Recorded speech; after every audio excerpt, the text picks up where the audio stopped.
بسم اللہ الرحمن الرحیم الحمد للہ وحدہ والصلاة والسلام علی من لا نبی بعدہ اما بعد فاعوذ باللہ من الشیطان الرجیم بسم اللہ الرحمن الرحیم والسابقون الاولون من المہاجرین والانصار والذين اتبعوهم بإحسان رضي الله عنهم ورضوا عنه وأعد لهم جنات تجري تحتها الأنهار خالدين فيها أبدا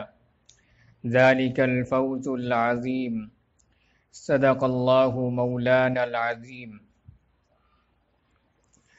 محترم بزرگوں اور دوستو، اس روئے زمین پر حضرات انبیاء علیہم السلام کے بعد سب سے افضل اور مقدس جماعت حضرات صحابہ اکرام کی جماعت ہے۔ اہل سنت والجماعت کا یہ متفقہ عقیدہ ہے، اور یہ عقیدہ کوئی من گھڑت اور فرضی نہیں، بلکہ یہ عقیدہ نصوص قطعیہ صریحہ پر مبنی ہے۔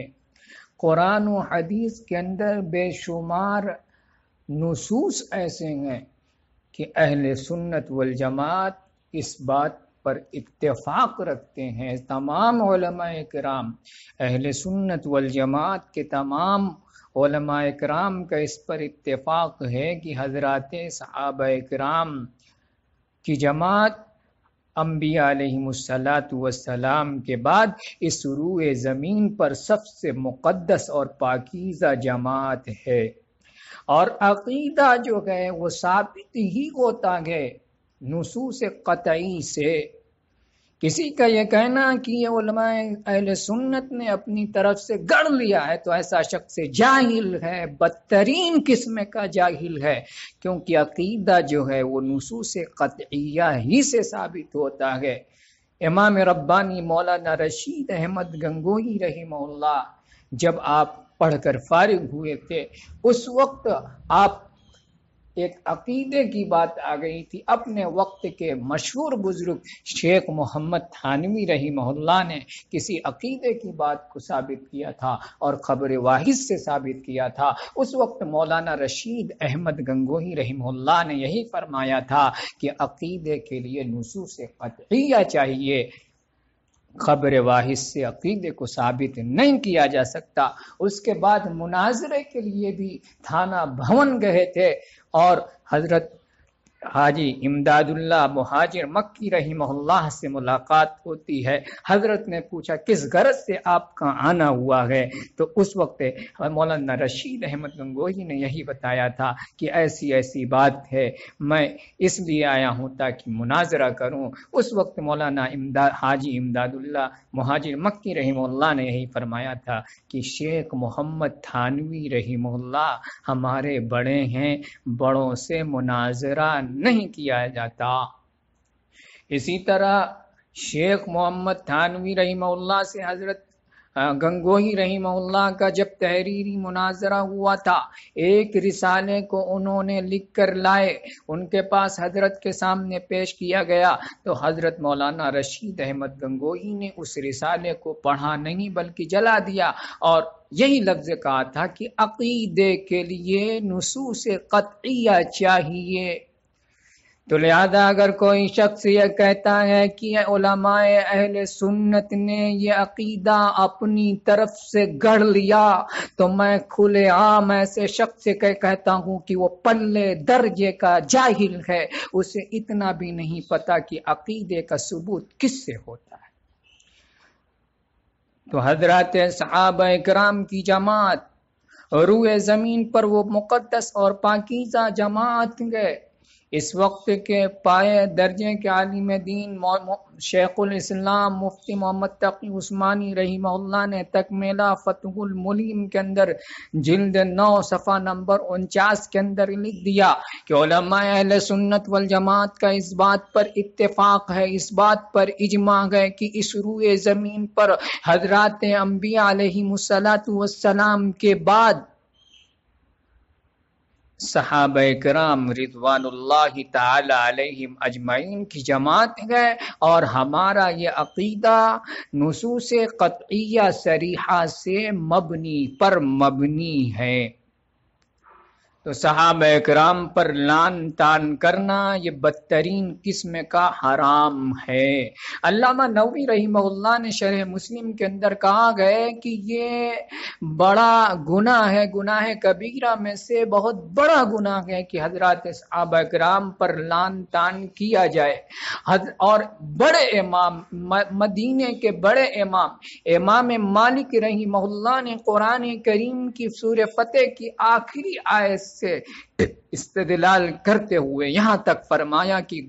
بغض صحابہ کفر ہے، اور ایک جماعت بھی حضرت امام مالک رحمہ اللہ کے ساتھ ہے۔ اس کو روح المعانی کے اندر بھی ذکر کر دیا گیا ہے، اسی طرح الاکلیل علی مدارک التنزیل کے اندر بھی ذکر کر دیا گیا ہے، اور دوسری کتابوں کے اندر بھی ذکر کر دیا ہے۔ تو بغض صحابہ کفر ہے، اور حافظ ابن کثیر رحمہ اللہ نے تو یہاں تک فرما دیا کہ یا ویلا من ابغضهم، کہ وہ شخص تباہ و برباد ہو جائے جو حضرات صحابہ کرام پر لعن طعن کرتا گیا، کسی صحابی کو برا بھلا کہتا گیا، یا صحابہ کرام کی جماعت ہی کو نشانے بناتا گیا، ایسا شخص تباہ و برباد ہو جائے، ایسے شخص کا قرآن پر ایمان نہیں ہے۔ فَأَيْنَ هَؤُلَاءِ مِنَ الْإِيمَانِ بِالْقُرْآنِ، کہ ایسے شخص کا قرآن پر ایمان نہیں ہے جو کسی صحابی کو لعن طعن کر رہا ہے، کسی صحابی کی شان کے اندر گستاخی کر رہا ہے، ایسے شخص کا قرآن پر ایمان نہیں ہے۔ کیوں نہیں ہے ایمان؟ اس لیے کہ اللہ تبارک و تعالی نے قرآن کے اندر صاف لفظوں میں یہ کہہ دیا کہ تمام تر صحابہ کرام کے لیے جنت ہے، جنت کا اعلان کر دیا۔